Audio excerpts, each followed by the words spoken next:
வானபூமி படைத்த தேவனே,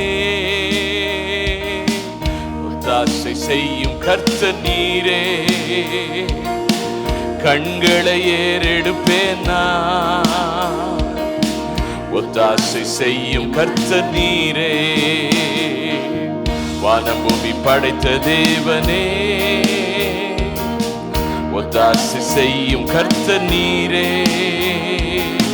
கண்களை ஏறெடுப்பேன் நான், ஒத்தாசை செய்யும் கர்த்தர் நீரே.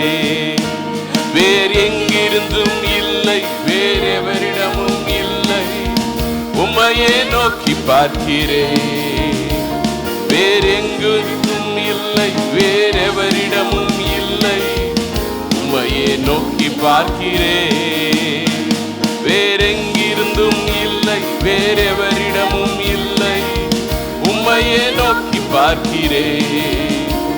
வேறெங்கிருந்தும் இல்லை, வேறெவரிடமும் இல்லை, உம்மையே நோக்கி பார்க்கிறேன். இன்னொரு தடவை சொல்லுங்க. வானம் பூமி படைத்த தேவனே, ஒத்தாசை செய்யும் கர்த்தர் நீரே. கண்களை ஏறெடுப்பேன் நான், ஒத்தாசை செய்யும் கர்த்தர் நீரே. வானம் பூமி படைத்த தேவனே, ஒத்தாசை செய்யும் கர்த்தர் நீரே. கண்களை ஏறெடுப்பேன் நான், ஒத்தாசை செய்யும் கர்த்தர் நீரே. நல்லா கைதட்டி. வேறெங்கிருந்தும் இல்லை, வேறெவரிடமும் இல்லை, உம்மையே நோக்கி பார்க்கிறேன். வேறெங்கிருந்தும் இல்லை, வேறெவரிடமும் இல்லை, உம்மையே நோக்கி பார்க்கிறேன். வேறெங்கிருந்தும் இல்லை, வேறெவரிடமும் இல்லை, உம்மையே நோக்கி பார்க்கிறேன். வேறெங்கிருந்தும் இல்லை, வேறெவரிடமும் இல்லை, உம்மையே நோக்கி பார்க்கிறேன். சூழ்நிலைகள் பார்ப்பதில்லை, உலகம் சொல்வதும் கேட்பதில்லை. சூழ்நிலைகளை பார்ப்பதில்லை, உலகம் சொல்வதை கேட்பதில்லை. இல்லாதவைகளை இருப்பவைகள் போல் அழைக்கும் தேவன் நீரே. இல்லாதவைகளை இருப்பவைகள் போல் அழைக்கும் தேவன் நீரே. வேறெங்கிருந்தும் இல்லை, வேறெவரிடமும் இல்லை, உம்மையே நோக்கி பார்க்கிறேன். வேறெங்கிருந்தும் இல்லை, வேறெவரிடமும் இல்லை, உம்மையே நோக்கி பார்க்கிறேன். வேறெங்கிருந்தும் இல்லை, வேறெவரிடமும் இல்லை,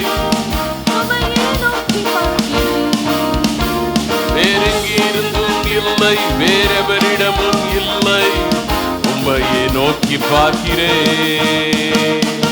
காற்றையும் நான் பார்ப்பதில்லை, மழையையும் நான் பார்ப்பதில்லை. காற்றையும் எதிர்பார்ப்பதில்லை, மழையையும் நான் பார்ப்பதில்லை. வாய்க்கால்கள் தண்ணீரால் நிரம்பிடும் என்றவரே. வாய்க்கால்கள் தண்ணீரால் நிரம்பிடும் என்றவரே. வேறெங்கிருந்தும் இல்லை, உம்மையே நோக்கி பார்க்கிறேன். வேறெங்கிருந்தும் இல்லை, வேறெவரிடமும் இல்லை, உம்மையே நோக்கி பார்க்கிறேன். வேறெங்கிருந்தும் இல்லை, வேறெவரிடமும் இல்லை, வேறெங்கிருந்தும் இல்லை, வேறெவரிடமும் இல்லை, உம்மையே நோக்கி பார்க்கிறேன். சூழ்நிலைகள் பார்ப்பதில்லை, உலகம் சொல்வதை கேட்பதில்லை. சூழ்நிலைகளை பார்ப்பதில்லை, உலகம் சொல்வதை கேட்பதில்லை. இல்லாதவைகளை இருப்பவைகள் போல் அழைக்கும் தேவன் நீரே. இல்லாதவைகளை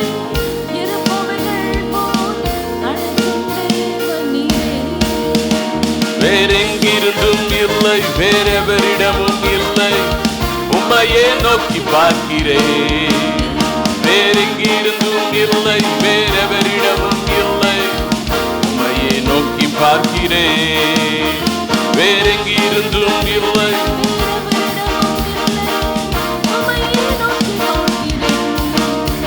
வேறெங்கிருந்தும் இல்லை, வேறெவரிடமும் இல்லை, உம்மையே நோக்கி பார்க்கிறேன்.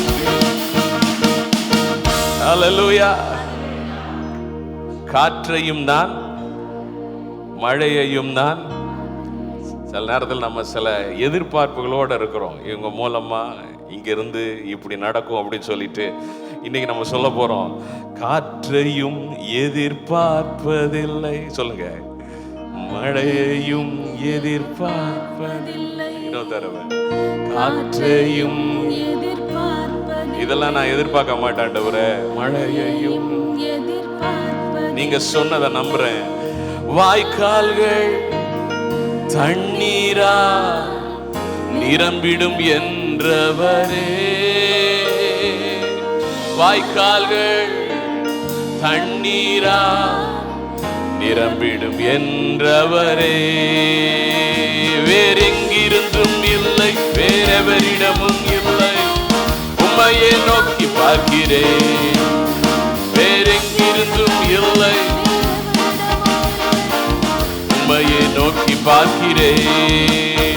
வேறெங்கிருந்தும் இல்லை, வேறெவரிடமும் இல்லை, உம்மையே நோக்கி பார்க்கிறேன். வேறெங்கிருந்தும் இல்லை, வேறெவரிடமும் இல்லை, உம்மையே நோக்கி பார்க்கிறேன். வேறெங்கிருந்தும் இல்லை, வேறெவரிடமும் இல்லை, உம்மையே நோக்கி பார்க்கிறேன். வேறெங்கிருந்தும் இல்லை, வேறெவரிடமும் இல்லை, உம்மையே நோக்கி பார்க்கிறேன். வேறெங்கிருந்தும் இல்லை, வேறெவரிடமும் இல்லை, உம்மையே நோக்கி பார்க்கிறேன். வேறெங்கிருந்தும் இல்லை, வேறெவரிடமும் இல்லை, உம்மையே நோக்கி பார்க்கிறேன். ஹல்லேலூயா. ஆமென். ஹல்லேலூயா. கர்த்தருடைய நாமம் மகிமைப்படுவதாக. இந்த நாள் நம்ம கேர்சல் செய்தியை தியானிக்க இருக்கிறோம். இந்த நாளிலிருந்து ஒரு புதிய தலைப்பை நாம் தியானிக்க இருக்கிறோம். அற்புதங்கள், அடையாளங்கள், இதை குறித்து நாம் தியானிக்க இருக்கிறோம். வேதத்தில் அநேக அற்புதங்களை வேதத்தில் நாம் பார்க்கிறோம். வேதம் ஒரு தீர்வின் புத்தகம், இல்லை அற்புதங்களின் புத்தகம் என்று கூட நம்ம சொல்ல முடியும். ஏனென்றால் அநேக அற்புதங்கள் வேதத்தில் அங்கே எழுதப்பட்டிருக்கிறதை நாம் பார்க்கிறோம். ஏறக்குறைய 150 அற்புதங்கள் இந்த வேத புத்தகத்தில் ரெக்கார்ட் பண்ணப்பட்டிருக்கிறது. அது மட்டுமல்ல, நாம் பார்க்கும் பொழுது யோவான் சொல்லுகிறார், ஆண்டவர் செய்த அற்புத அடையாளங்களை நாங்கள் எழுதணுன்னா இந்த உலகத்தில் உள்ள புத்தகங்களே பத்தாது என்று அவர் சொல்லுகிறதையும் நாம் பார்க்கிறோம். அப்படின்னா இன்னும் அநேக அற்புத அடையாளங்களை ஆண்டவராக இயேசு கிறிஸ்து இந்த பூமியில் இருந்தப்ப அவர் செய்தார். ஆனால் எல்லாமே இங்கே நமக்கு வேதத்தில் சொல்லப்படவில்லை. ஆனால் முக்கியமாக நமக்கு தேவைப்படுகிற அற்புதங்களை இந்த வேதத்தில் நமக்கு அதை எழுதி வைத்திருக்கிறார்கள். அப்படி என்றால் எவ்வளவு அற்புதங்களை நம் தேவன் செய்கிறவர் என்பதை நாம் புரிந்து கொள்ள வேண்டும். வேதத்தில் சொல்லப்பட்டிருக்கிற அற்புதங்கள் ஒவ்வொன்றும் நம்முடைய வாழ்க்கையிலும் நிச்சயமாய் நடக்கக்கூடியவைகள் என்கின்றதை நாம் புரிந்து கொள்ள வேண்டும். இதெல்லாம் ஏன் நமக்காக ஆண்டவர் எழுதி வைத்திருக்கிறார் என்றால், இப்படிப்பட்ட காரியங்கள், இப்படிப்பட்ட கிரியைகள், இப்படிப்பட்ட ஆச்சரியமான செயல்களை தேவன் நம்முடைய வாழ்க்கையிலும் செய்ய அவர் விரும்புகிறார். அதை தெரியப்படுத்தும்படியாக தான் வேதத்தில் அவர் எழுதி வைத்திருக்கிறார். ஆகையால் அவருடைய வார்த்தையின் மேல் நான் நம்பிக்கையாக இருக்கும் பொழுது நாம் அதை சுதந்திரித்து கொள்ள முடியும். நம்முடைய வாழ்க்கையிலும் அப்படிப்பட்ட அற்புத அடையாளங்களை, அதிசயங்களை, அவர் செய்கிற மகத்துவமான காரியங்களை நாமும் பெற்றுக்கொள்ள முடியும். அற்புதம் என்பதற்கு விளக்கம் கொடுக்கணும் அப்படின்னா, நாம் காண்கிற இந்த உலகத்தில் இயற்கைக்கு அப்பாற்பட்ட விதத்தில் அசாதாரணமாக, சூப்பர் நேச்சுரலாக, இயற்கையாக நடக்கக்கூடிய காரியத்திற்கு மாறாக நடக்கிற காரியங்களாய் இருக்கிறது. இயற்கையாக சில காரியங்கள் அது தொடர்ச்சியாக நடந்து கொண்டே இருக்குது இல்லைங்களா? சூரியன் உதிக்குது, அஸ்தமிக்குது, இரவில் நட்சத்திரங்கள் தோன்றுது. அதுபோல் நம்முடைய வாழ்க்கையிலையும் சில காரியங்கள் ஒரு ரொட்டீனாக நம்ம வாழ்க்கையில் அது நடந்து கொண்டே இருக்கிறது. ஆனால் இவைகளை கடந்து, இயற்கையாய் நடக்கக்கூடிய சம்பவங்களை கடந்து, இயற்கைக்கு அப்பாற்பட்ட விதத்தில் தேவன் நம்முடைய வாழ்க்கையில் கிரியை செய்ய முடியும். அதான் நம்ம பார்க்குறோம்.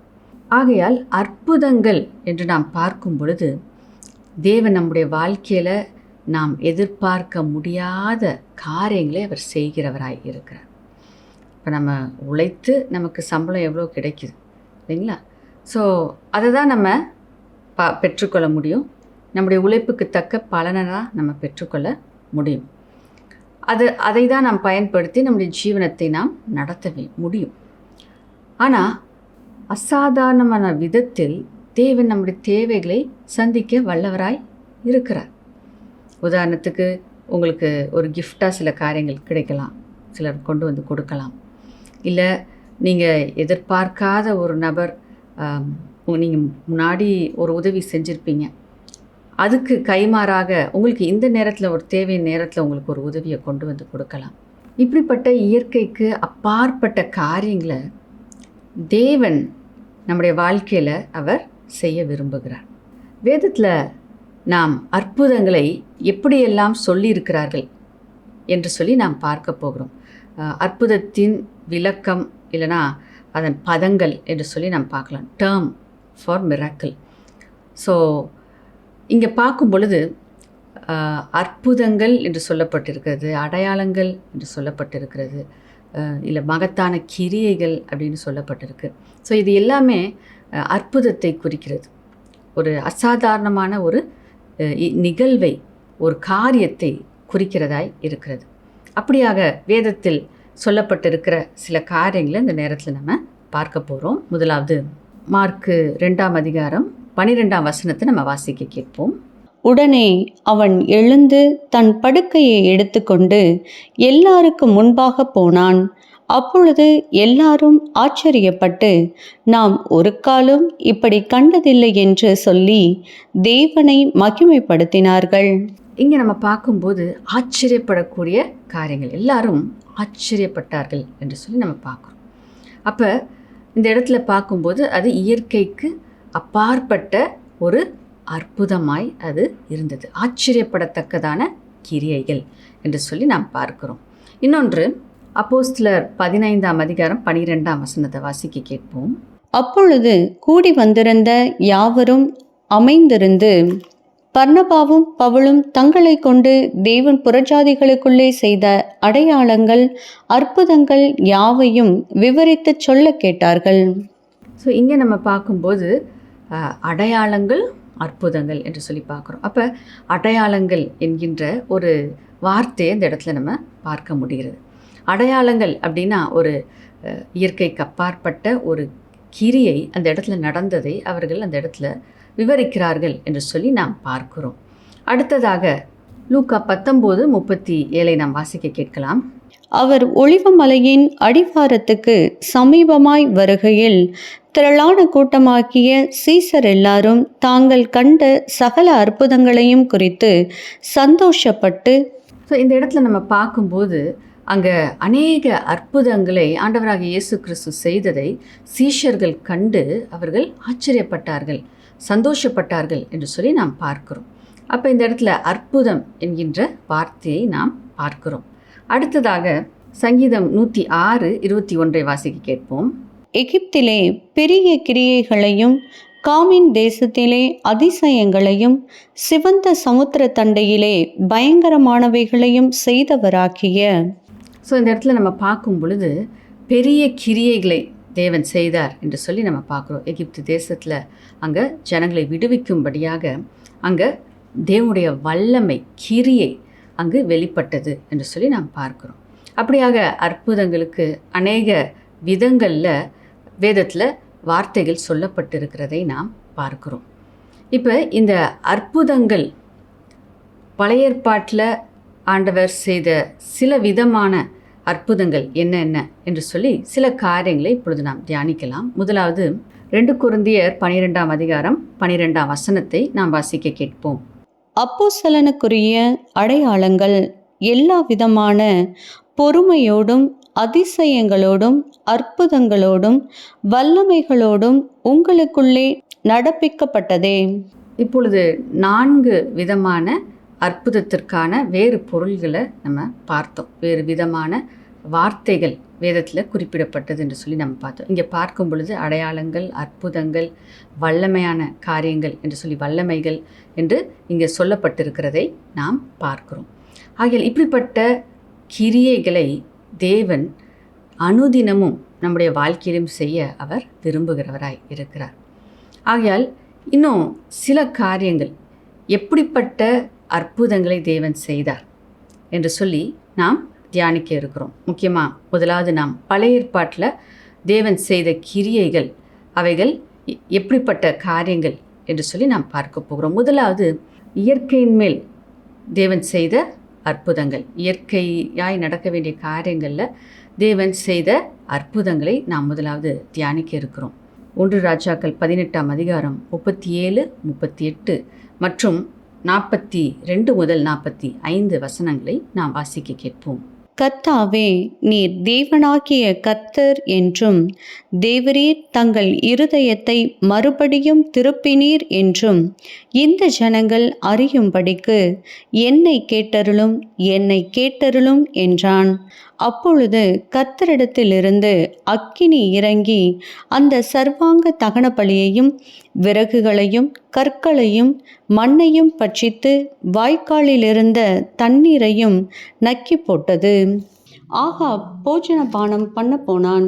பின்பு எலியா கர்மேல் பர்வதத்தினுடைய சிகரத்தின் மேல் ஏறி தரையிலே பணிந்து தன் முகம் தன் முழங்காலில் பட குனிந்து தன் ஊழியக்காரனை நோக்கி, நீ போய் சமுத்திர முகமாய் பார் என்றான். அவன் போய் பார்த்து ஒன்றும் இல்லை என்றான். நீ இன்னும் 7 தரம் போய் பார் என்றான். 7ஆம் தரம் இவன், இதோ சமுத்திரத்திலிருந்து ஒரு மனுஷனுடைய உள்ளங்கை அத்தனை சிறிய மேகம் எழும்புகிறது என்றான். அப்பொழுது அவன், நீ போய் ஆகாபை நோக்கி, மழை உம்மை தடை செய்யாதபடிக்கு இரதத்தை பூட்டி போய்விடும் என்று சொல் என்றான். அதற்குள்ளாக வானம் மேகங்களினாலும் காற்றினாலும் கருத்து பெருமழை உண்டாயிற்று. ஆகாப் ரதத்தில் ஏறி இஸ்ரேலுக்கு போனான். இந்த இடத்துல நாம் பார்க்கும்போது எலியாக்கு இயற்கையின் மேல் அதிகாரத்தை தேவன் கொடுத்திருந்தார் என்று சொல்லி நம்ம பார்க்கிறோம். அவர் ஜெபித்த பொழுது அங்கே வானத்திலிருந்து அங்கே அக்கினி இறங்கி வந்தது. அதே நேரத்தில் அவர் கருத்தாய் ஊக்கமாய் ஜெபித்த பொழுது அந்த இடத்துல 3.5 வருடம் இல்லாத அந்த மழையை மீண்டும் அவர் மழை பொழியும்படியாக அந்த தேசத்தில் அந்த கிரியை அவர் செய்கிறதை நாம் பார்க்கிறோம். ஆகையால் இயற்கையின் மேல் ஒரு அதிகாரம் தேவன் எலியாவுக்கு கொடுத்திருந்தார். அப்போ இயற்கையின் மேல் உண்டான அதிசயங்களை நாம் பார்க்கிறோம். இதுபோல் இன்னும் அநேக காரியங்கள், இயற்கையான காரியங்கள் மேலே தேவன் நமக்கு அதிகாரத்தை கொடுத்ததை நாம் பார்க்கிறோம். யோசுவா சூரியனை பார்த்து நிற்கும்படியாக சொன்ன பொழுது இந்த சூரியன் நின்றது. ஸோ இப்படிப்பட்ட அற்புதங்களையும் அடையாளங்களையும் தேவன் செய்யும்படியாக மனிதர்களை பயன்படுத்தினார் என்று சொல்லி நாம் பார்க்கிறோம். 2வதாக நாம் பார்க்க போகிற காரியம் நம்முடைய சரீரத்தின் சுகம். அற்புதமாய் தேவன் சுகப்படுத்துகிறவராய் இருந்தார். உதாரணத்திற்கு எசேக்கியா ராஜா சுகம் அடைந்ததை குறித்து நாம் ஏசாயா புத்தகம் 38ஆம் அதிகாரம் 5ஆம் வசனத்திலும் 39ஆம் அதிகாரம் 1ஆம் வசனத்திலும் நாம் பார்க்க முடியும். வாசிக்க கேட்போம். நீ போய் எசேக்கியாவை நோக்கி, உன் தகப்பனாகிய தாவீதின் தேவனாயிருக்கிற கர்த்தர் சொல்லுகிறது என்னவென்றால், உன் விண்ணப்பத்தை கேட்டேன், உன் கண்ணீரை கண்டேன். இதோ உன் நாட்களோடே 15 வருஷம் கூட்டுவேன். அக்காலத்திலே பலாதானின் குமாரனாகிய மெரோதாக் பலாதான் என்னும் பாபிலோனின் ராஜா எசேக்கியா வியாதிப்பட்டிருந்து ஆரோக்கியமானதை கேள்விப்பட்டு அவனிடத்திற்கு நிருபங்களையும் வெகுமானத்தையும் அனுப்பினான். இந்த இடத்துல தேவன் அந்த இடத்துல ஒரு அற்புத சுகத்தை எசேக்கியா ராஜாவுக்கு கொடுக்கிறார்.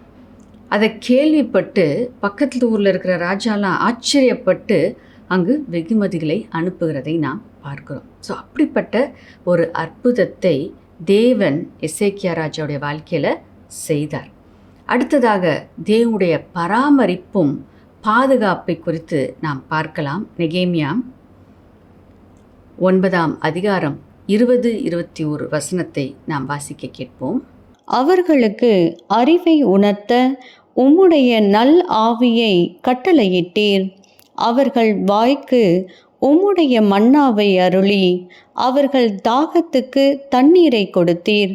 இப்படி 40 வருஷமாக வனாந்தரத்தில் அவர்களுக்கு ஒன்றும் குறைவுபடாதபடிக்கு அவர்களை பராமரித்து வந்தீர். அவர்கள் வஸ்திரங்கள் பழமையாய் போகவும் இல்லை, அவர்கள் கால்கள் வீங்கவும் இல்லை. இந்த இடத்துல பார்க்குறோம், ஆச்சரிய விதமாய் அற்புத விதமாய் தேவன் இஸ்ரவேல் ஜனங்களை 40 ஆண்டுகள் வனாந்தரத்தில் நடத்தி வந்ததை நாம் பார்க்கிறோம். அங்கே பார்க்குறோம், அவர் போஷித்தார், பராமரித்தார், பாதுகாத்தார். ஆகையால் அவருடைய தேவைகள் அற்புத விதமாய் சந்திக்கப்பட்டது. அவங்களுக்கு ஆகாரம் அங்கே மன்னா வானத்திலிருந்து கொடுக்கப்பட்டது. அவங்க உடைகள், செருப்புகள் எதுவுமே தேவையில்லை. அவங்களுக்கு எல்லாமே அந்த இடத்துல ஒரு அசாதாரணமான கிரியையாக அங்கே வெளிப்பட்டதை பார்க்குறோம். சிறு பிள்ளைகள் அவங்க எகிப்திலேருந்து வெளியே வரும்போது அவர்கள் எவ்வளோ வளர்ச்சி இருந்துச்சோ அதுக்கேற்ற ஆடையை தான் போட்டிருந்திருப்பாங்க. ஆனால் 40 வருஷம் அவர்கள் அந்த வனாந்திர பாதையில் கடந்து வந்தார்கள். அப்பொழுது அவர்கள் ஆடை பழையதாகல அப்படின்னு மட்டும் நம்ம பார்க்குறோம். ஆனால் நிச்சயமாக அது என்ன இருக்குது, அவங்க வளர வளர இதுவும் கூட வளர்ந்துருக்க வேண்டும் இல்லைங்களா? அவங்க ஆடை, அங்கே சின்ன பிள்ளைங்க ஆடையை வாலிப வயசு வரைக்கும் வளர்ந்தவங்க போட முடியுமா? இல்லை பெரியவங்க போட முடியுமா? இல்லை. அப்போ அந்த இடத்துல ஒரு அற்புதமான ஒரு வழி நடத்துதலை தேவன் அவர்களுக்கு கொடுத்தார் என்பதை நாம் புரிந்து கொள்ள முடிகிறது. அடுத்ததாக நாம் பார்க்கிற காரியம், எலிசாவுக்கு மரணத்தின் மீது அதிகாரத்தை தேவன் கொடுத்தார். 2 ராஜாக்கள் 4ஆம் அதிகாரம் 32 முதல் 35ஆம் வசனத்தில் நாம் வாசிக்க கேட்போம். எலிசா வீட்டிற்குள் வந்தபோது, இதோ அந்த பிள்ளை அவன் கட்டிலின் மேல் செத்து கிடந்தான். உள்ளே போய் தங்கள் இருவருக்கும் பின்னாக அவன் கதவை பூட்டி கர்த்தரை நோக்கி வேண்டுதல் செய்து, கிட்டே போய் தன் வாய் பிள்ளையின் வாயின் மேலும், தன் கண்கள் அவன் கண்களின் மேலும், தன் உள்ளங்கைகள் அவன் உள்ளங்கைகளின் மேலும் படுப்படியாக அவன் மேல் குப்புற படுத்து கிடந்தான். அப்பொழுது பிள்ளையின் உடல் அனல் கொண்டது. அவன் எழுந்து அறை வீட்டில் இங்கும் அங்கும் உலாவி திரும்ப கிட்ட போய் அவன் மேல் குப்புறப்படுத்தான். அப்பொழுது அந்த பிள்ளை 7 தரம் தும்மி தன் கண்களை திறந்தான். இங்கே நம்ம வாசிக்க கேட்ட பகுதியில் நாம் பார்க்கிறோம், அந்த சிறு பிள்ளை அங்கே மரித்து போனது. ஆனால் எலிசா அந்த மகனை மீண்டும் உயிர்ப்பிக்கிறதை பார்க்கிறோம். மரணத்தின் மேல் ஒரு அதிகாரத்தை தேவன் கொடுத்திருந்தார். அடுத்ததாக நாம் பார்க்கிற காரியம், தேவன் மனிதனோடு தொடர்பு கொண்ட விதங்களில் சில அற்புதமான காரியங்களை நாம் இந்த நேரத்தில் பார்க்கலாம். யாத்ராகமம் 3ஆம் அதிகாரம் 3-4 வசனங்களை நம்ம வாசிக்க கேட்போம். அப்பொழுது மோசே, இந்த முட்செடி வெந்து போகாதிருக்கிறது என்ன? நான் கிட்ட போய் இந்த அற்புத காட்சியை பார்ப்பேன் என்றான். அவன் பார்க்கும்படி கிட்ட வருகிறதை கர்த்தர் கண்டார். முட்செடியின் நடுவிலிருந்து தேவன் அவனை நோக்கி, மோசே மோசே என்று கூப்பிட்டார். அவன், இதோ அடியேன் என்றான். இங்கே நம்ம பார்க்கும் பொழுது அங்கே ஒரு அற்புத காட்சியை தேவன் மோசேக்கு வெளிப்படுத்தினார் என்று சொல்லி நம்ம பார்க்குறோம். அந்த முட்செடி பற்றி எரிந்தது, ஆனால் அந்த அக்கினி அதை பட்சித்து போடவில்லை. தேவன் அதன் மத்தியிலிருந்து மோசேவிடத்தில் பேசினார் என்று சொல்லி நாம் பார்க்கிறோம். அது ஒரு அற்புதமான ஒரு நிகழ்வாக இருந்தது. அதே போல் என்னாகமம் 22ஆம் அதிகாரம் 28ஆம் வசனத்தையும் நம்ம வாசிக்க கேட்போம். உடனே கர்த்தர் கழுதையின் வாயை திறந்தார். அது பீலேயாமை பார்த்து, நீர் என்னை இப்பொழுது 3 தரம் அடிக்கும்படி நான் உமக்கு என்ன செய்தேன் என்றது. அப்போ இந்த இடத்துல நாம் பார்க்கிறோம், அந்த கழுதையுடைய வாயை தேவன் திறந்து அது மனிதனைப் போல பேச வைத்தார். அது ஒரு ஆச்சரியமான ஒரு காரியமாய் இருக்கிறது. அதன் மூலமாக, அந்த கழுதையின் மூலமாக தேவன் பிலேயாமோடு பேசினதை நாம் பார்க்கிறோம். ஆகையால் இப்படியாக அற்புத விதங்களில் தேவன் தான் பேச விரும்புகிற ஜனங்களிடத்தில் அவர் பேசினதை நாம் பார்க்கிறோம். அடுத்ததாக நாம் பார்க்க போகிற காரியம், தேவ ஜனங்களுக்கு விரோதமாய் எழுந்த சத்துருக்களை தேவன் வீழ்த்திய விதங்கள். அநேக சம்பவங்கள் அற்புதமாய் தேவன் தன்னுடைய ஜனங்களை பாதுகாத்ததையும் அப்படியாக சத்துருக்களை முறியடித்ததையும் நாம் வேதத்தில் பார்க்கிறோம். இப்பொழுது ஒரு சம்பவத்தை நாம் வாசிக்க கேட்கலாம். யாத்ராகமம் 14:26 முதல் 30. கர்த்தர் மோசேயை நோக்கி, ஜலம் எகிப்தியர் மேலும் அவர்களுடைய இரதங்கள் மேலும் அவர்களுடைய குதிரை வீரர் மேலும் திரும்பும்படிக்கு உன் கையை சமுத்திரத்தின் மேல் நீட்டு என்றார். அப்படியே மோசே தன் கையை சமுத்திரத்தின் மேல் நீட்டினான். விடியற் காலத்தில் சமுத்திரம் பலமாய் திரும்பி வந்தது. எகிப்தியர் அதற்கு எதிராக ஓடும்போது கர்த்தர் அவர்களை கடலின் நடுவே கவிழ்த்து போட்டார். ஜலம் திரும்பி வந்து இரதங்களையும் குதிரை வீரரையும் அவர்கள் பின்னாக சமுத்திரத்தில் பிரவேசித்திருந்த பார்வோனுடைய இராணுவம் அனைத்தையும் மூடிக்கொண்டது. அவர்களில் ஒருவனாகிலும் தப்பவில்லை. இஸ்ரவேல் புத்திரரோ சமுத்திரத்தின் நடுவாக வெட்டாந்தரையின் வழியாய் நடந்து போனார்கள். அவர்கள் வலதுபுறத்திலும் அவர்கள் இடதுபுறத்திலும் ஜலம் அவர்களுக்கு மதிலாக நின்றது. இவ்விதமாய் கர்த்தர் அந்நாளிலே இஸ்ரவேலரை எகிப்தியரின் கைக்கு தப்புவித்து ரட்சித்தார். கடற்கரையிலே எகிப்தியர் செத்து கிடக்கிறதை இஸ்ரவேலர் கண்டார்கள். இந்த இடத்துல சத்துருக்கள் மேல் ஒரு பெரிய ஜெயத்தை தேவன் அற்புத விதத்தில் கொடுக்கிறதை நாம் பார்க்கிறோம். மோசேவை பயன்படுத்தி அங்கே செங்கடலை பிளந்து இந்த ஜனங்களை அந்த எகிப்தின் சேனைகளிலிருந்து காப்பாற்றும்படியாக அந்த இடத்துல அந்த சிவந்த சமுத்திரத்தை கடந்து வரும்படியாக அந்த இடத்துல ஒரு பெரிய அற்புதத்தை தேவன் செய்கிறார். அது மட்டுமல்ல, அந்த சத்துருக்கள் அந்த செங்கடலில் மூழ்கும்படியாக இஸ்ரவேல் ஜனங்கள் பாதுகாப்பான இடத்திற்கு அதை கடந்து வந்ததுக்கப்புறம் அந்த பின்தொடர்ந்து வந்த எகிப்தின் சேனையை தேவன் முறியடித்து போட்டார் என்று சொல்லி நாம் பார்க்கிறோம். ஆகையால் சத்துருக்கள் மேல் ஜெயத்தை தேவன் அசாதாரணமான விதத்தில் தேவனுடைய ஜனங்களுக்கு தேவன் கட்டளையிட்டதை நாம் பார்க்கிறோம். அதே நேரத்தில் தேவனுடைய ஜனங்களை தேவன் விடுவிப்பதிலும் அவர் அற்புதங்களையும் அடையாளங்களையும் செய்கிறவராய் காணப்படுகிறார். இந்த இஸ்ரவேல் ஜனங்களை விடுவிக்கும்படியாக அந்த பார்வோனின் இருதயம் கடினப்பட்டிருந்த பொழுது 10 வாதைகளை தேவன் அனுப்பினார். 10 விதமான வாதைகளும் அது இயற்கைக்கு அப்பாற்பட்ட காரியமாய் இருந்தது. அந்த வாதைகள் மூலமாக தான் எகிப்து தேசம் இஸ்ரவேல் ஜனங்களை விடுவித்தது. ஆகையால் தேவ ஜனங்கள் விடுவிக்கும்படியாகவும் தேவன் அற்புத அடையாளங்களை செய்கிறவராய் இருக்கிறார். கடைசியாக நாம் பார்க்கிற காரியம், தூதர்களை அனுப்பி தேவன் சில காரியங்களை செய்கிறார். தூதர்கள் இந்த உலகத்தில் வாழ்கிறவர்கள் அல்ல. தூதர்கள் தோன்றுவார்கள் என்றால் அது இயற்கைக்கு அப்பாற்பட்ட ஒரு காரியமாக தான் இருக்கிறது. வாசிக்க கேட்போம். ஆதியாகமம் 19:16. அப்பொழுது லோத்து புறப்பட்டு தன் குமாரத்திகளை விவாகம் பண்ண போகிற தன் மருமக்கள்மாரோடே பேசி, நீங்கள் எழுந்து இந்த ஸ்தலத்தை விட்டு புறப்படுங்கள், கர்த்தர் இந்த பட்டணத்தை அழிக்கப் போகிறார் என்றான்.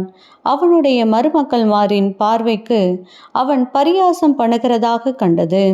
இங்கே தூதர்கள் கடந்து வந்து மனிதர்களுடைய கரங்களை பிடித்து அவர்களை காப்பாற்றும்படியாக அங்கே லோத்துவையும் லோத்துடைய குடும்பத்தையும் அந்த சோதோம் குமாரா அழிந்து போகிற அந்த அழிவிலிருந்து விடுவிக்கும்படியாக அழைத்து கொண்டு வெளியே விட்டார்கள் என்று சொல்லி நாம் பார்க்கிறோம். அப்போ தூதர்களை கண்களில் காண்பது ஒரு அற்புதமான காரியம். ஆனால் தூதர்கள் மனிதனுடைய கரத்தை பிடிப்பது அது இன்னும் ஒரு அற்புதமான ஒரு காரியமாய் இருக்கிறது. அடுத்தது, இன்னும் ஒரு சம்பவத்தை தூதர்களை குறித்து நாம் பார்க்கலாம். 1 ராஜாக்கள் 19ஆம் அதிகாரம் 5ஆம் வசனம். ஒரு சூரைச் செடியின் கீழ் படுத்துக்கொண்டு நித்திரை பண்ணினான். அப்பொழுது ஒரு தூதன் அவனை தட்டி எழுப்பி, எழுந்திருந்து போஜனம் பண்ணு என்றான். எலியா பெரிய அற்புதங்களை செய்து ஒரு பெரிய வெற்றியை எடுத்தவனாய் இருந்த பொழுதும் அந்த இடத்துல அவனுக்குள் ஒரு பயம் வந்தது. அந்த தேசத்தின் ராணி எப்படியோ உன்னா அழித்துருவேன், உன்னை கொன்றுவேன் அப்படின்னு மிரட்டல் விட்டப்ப அவன் பயந்து போய் அவன் சோர்ந்து போய் அங்கே தேசத்தை விட்டு அங்கே ஓடி போகும்படியாக அவன் கடந்து வந்து அவன் சோர்ந்து போய் ஒரு சூரச் செடிக்கு அடியில் படுத்துக்கொண்டு ஆண்டவரிடத்தில் அவன் ஜெபிக்கிறான். ஆண்டவரே, என் ஜீவனை எடுத்துக்கொள்ளும் என்று சொல்லி. அப்போ அவனை பலப்படுத்தும்படியாக, ஏனென்றால் எலியாவை கொண்டு இன்னும் ஆண்டவர் செய்ய வேண்டிய காரியங்கள் இருந்தது. ஆகையால் அவரை பலப்படுத்தும்படியாக அந்த இடத்துல ஒரு தூதன் அனுப்பப்பட்டதை நாம் பார்க்கிறோம். அவர் சுட்ட அப்பத்தையும் தண்ணீரையும் கொடுத்து அவனை பலப்படுத்தினார். ஆகையால் இப்படிப்பட்ட அசாதாரணமான கிரியைகள், அற்புதங்கள் பழைய ஏற்பாட்டு புத்தகத்தில் எழுதப்பட்டிருக்கிற சில விதங்களை நாம் பார்த்தோம். இன்னும் புதிய ஏற்பாட்டில் பார்க்கும்போது ஆண்டவராகிய இயேசு கிறிஸ்து மூலமாகவும், சீஷர்கள் மூலமாகவும், விசுவாசிகள் மூலமாகவும் தேவன் அநேக காரியங்களை செய்திருக்கிறார் என்று சொல்லி வேதத்தில் நாம் பார்க்கிறோம். அதே அற்புதங்களை செய்கிற வல்லமையை இன்னைக்கு வரைக்கும் தேவனை விசுவாசிக்கிறவர்களுக்கு ஆண்டவர் கொடுத்திருக்கிறார். தேவனை சார்ந்து கொண்டு தேவன் மேல் நம்பிக்கையாக இருந்து அவரோடு தொடர்பில் இருக்கிற மனிதர்களை தேவன் பயன்படுத்தி வருகிறார். இன்னைக்கு வரைக்கும் அற்புதங்களும் அடையாளங்களும் நடந்து கொண்டு தான் இருக்கிறது. நம்முடைய வாழ்க்கையில் அப்படிப்பட்ட அற்புதத்தை நாம் பார்த்தவர்களாக கூட இருக்கலாம். இன்னும் அநேகருக்கு பெற்றுக் கொடுக்கக்கூடிய அனுபவத்தையும் தேவன் நம்மை கொண்டு செய்ய வல்லவராக இருக்கிறார். ஆகையால் அற்புதங்கள் எதற்காக புதிய ஏற்பாட்டில் நடந்தது என்பதை குறித்து அதன் நோக்கத்தை நாம் இந்த நேரத்தில் பார்க்க போகிறோம். ஒரு அற்புதம் நடக்குது அப்படின்னா அதற்கு ஒரு நோக்கத்தை ஆண்டவர் வைத்திருக்கிறார். அப்போ புதிய ஏற்பாட்டின் அற்புதங்களுக்கு பின்பாக இருக்கிற நோக்கங்கள் என்ன என்பதை குறித்து இந்த நேரத்தில் நாம் தியானிக்க போகிறோம். முதலாவது நோக்கம், ஆண்டவராகிய இயேசு கிறிஸ்து தான் உயிர்த்தெழுந்த பின்பாக அந்த சிலுவை பாடு, அந்த மரணம், அந்த வேதனையின் பாதையில் அவர் கடந்து போன பொழுது அதை கண்ட சீஷர்கள் அவர்கள் கலங்கி போனார்கள், சோர்ந்து போனார்கள், அவர்கள் பயத்தினால் நிரம்பியிருந்தார்கள். ஆகையால் உயிர்த்தெழுந்த பின்பு ஆண்டவராகிய இயேசு கிறிஸ்து அவர்களுக்கு நம்பிக்கை உண்டாகும்படியாக ஆண்டவர் அவர்களிடத்தில் பேசின காரியங்கள், அவர்களை உருவாக்கினதின் நோக்கம் நிறைவேறும்படியாக அவர்கள் விசுவாசித்து தொடர்ந்து தேவன் கொடுத்த அந்த தரிசனத்தை அவர்கள் நிறைவேற்றும்படியாக அற்புதமான காரியங்களை சீஷர்கள் மத்தியில் தேவன் செய்தார். இரண்டாவது நோக்கம், ஆண்டவராகிய இயேசு கிறிஸ்துவை விசுவாசிக்கிறவர்கள் அவருக்காக வாழும்படியாக அவர்களும் அப்படிப்பட்ட அற்புத அடையாளங்களை செய்யத்தக்கதான வல்லமையை அவர்களுக்கு கொடுக்கிறார். ஆகையால் அந்த அற்புத அடையாளங்கள் மூலமாக அவருக்காக வாழ அவர் அந்த அதிசயமான கிரியைகளை செய்ய அவர்களை பலப்படுத்துகிறதை நாம் பார்க்கிறோம். மார்க்கு 16ஆம் அதிகாரம் 17ஆம் வசனம் முதல் 20ஆம் வசனம் வரைக்கும் நாம் வாசிக்க கேட்போம். விசுவாசிக்கிறவர்களால் நடக்கும் அடையாளங்களாவன: என் நாமத்தினாலே பிசாசுகளை துரத்துவார்கள், நவமான பாஷைகளை பேசுவார்கள், சர்ப்பங்களை எடுப்பார்கள், சாவுக்கேதுவான யாதொன்றை குடித்தாலும் அது அவர்களை சேதப்படுத்தாது, வியாதியஸ்தர் மேல் கைகளை வைப்பார்கள், அப்பொழுது அவர்கள் சொஸ்தமாவார்கள் என்றார். இவ்விதமாய் கர்த்தர் அவர்களுடனே பேசின பின்பு பரலோகத்துக்கு எடுத்து கொள்ளப்பட்டு தேவனுடைய வலது பாரிசத்தில் உட்கார்ந்தார்.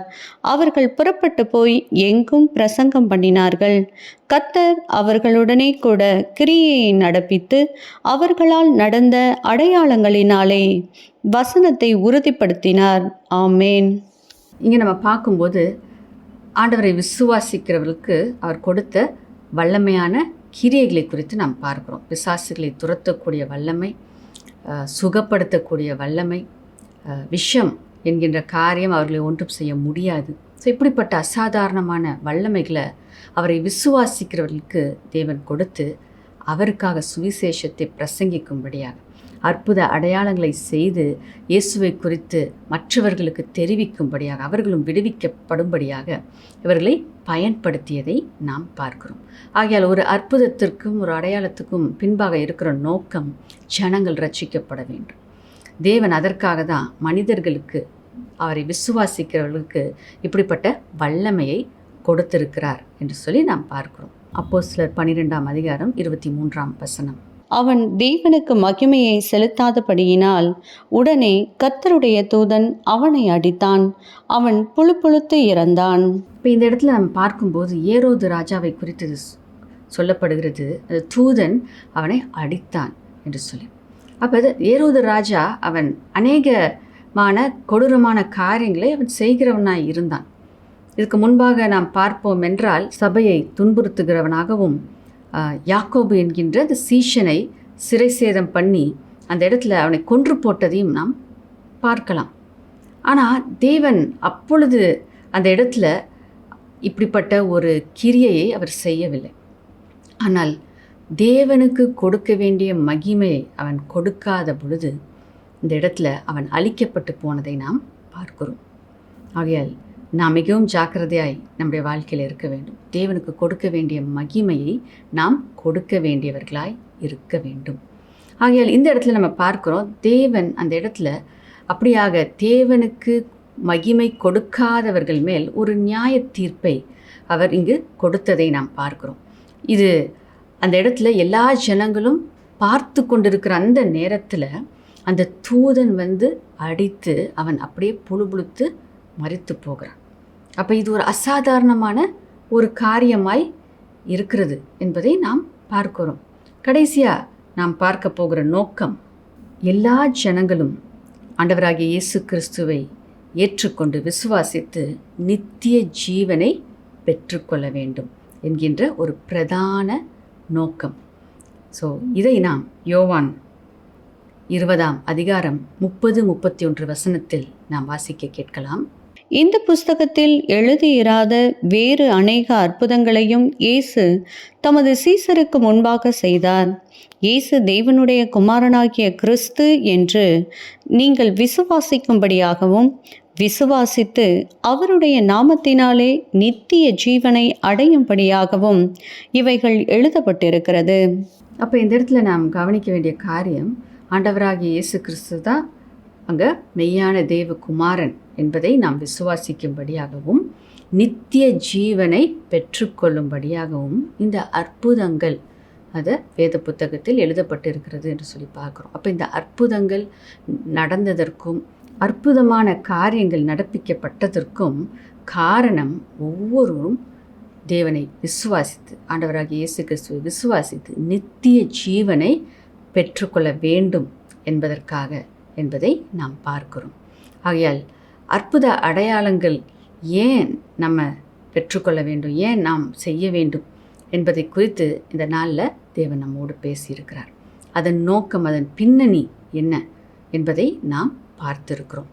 ஆகையால் நம்முடைய சுய நலனுக்காகவோ இல்லை நம்முடைய சுய மகிமைக்காகவோ அற்புத அடையாளங்களை நாம் நாடாதபடிக்கு இந்த நோக்கங்களை நாம் அறிந்து கொண்டு இந்த நோக்கங்களுக்காக அற்புதங்களையும் அடையாளங்களையும் நாம் வாஞ்சிப்போம் என்றால் நிச்சயமாய் தேவன் நம்முடைய வாழ்க்கையில் அற்புத அடையாளங்களை செய்கிறவராய் இருக்கிறார். ஆகையால் சிலர் எனக்கு இப்படிப்பட்ட அற்புதங்கள் தேவையில்லை, நான் சாதாரணமாக வாழ்ந்துட்டு போகிறேன் அப்படின்னு நினைக்கலாம். ஆனால் நம்முடைய வாழ்க்கையில் அற்புதங்களை நாம் வாஞ்சித்து பெற்றுக்கொள்ளும்போது அது அநேகருக்கு சாட்சியாக, அநேகர் ஆண்டவராகிய இயேசு கிறிஸ்துவை ஏற்றுக்கொள்ளத்தக்க விதத்தில் அவர்களும் நித்திய ஜீவனுக்குள்ளே பிரவேசிக்க நாம் ஒரு அடையாளமாய் இருக்கிறோம். லாசருவை குறித்து நாம் பார்க்கிறோம். லாசருவை ஆண்டவராகிய இயேசு கிறிஸ்து உயிரோடு எழுப்பினார். அந்த இடத்துல பார்க்குறோம், அநேக ஜனங்கள் கூடி வந்தார்களாம். காரணம், அங்கு சொல்லப்படும் காரணம் ஒன்று, அங்கு உயிரோடு எழுப்பின இயேசுடைய வல்லமை அதை பார்க்கும்படியாக, எப்படிப்பட்டவர் இயேசு எப்படிப்பட்டவர் என்பதை காணும்படியாக, இயேசுவை பார்க்கும்படியாக, அவர் வல்லமை நிறைந்தவராக இருக்கிறாரே என்று அவரை பார்க்கும்படியாக சில கூடினார்கள். அதே நேரத்தில் மரித்து போன லாசரு உயிரோடு எழும்பி அவன் எப்படி உயிரோடு இருக்கிறான், எப்படி லாசரு உயிரோடு ஜீவிக்கிறார் என்று லாசருவை பார்க்கும்படியாகவும் கூட்டமாய் ஜனங்கள் வந்தார்கள் என்று சொல்லி நாம் பார்க்கிறோம். ஆகையால் நம்முடைய வாழ்க்கையில் ஒரு அற்புதம் நடக்கும் பொழுது அதன் மூலமாக அநேகர் தேவனை விசுவாசித்தார்கள் என்று நாம் பார்க்கிறோம்.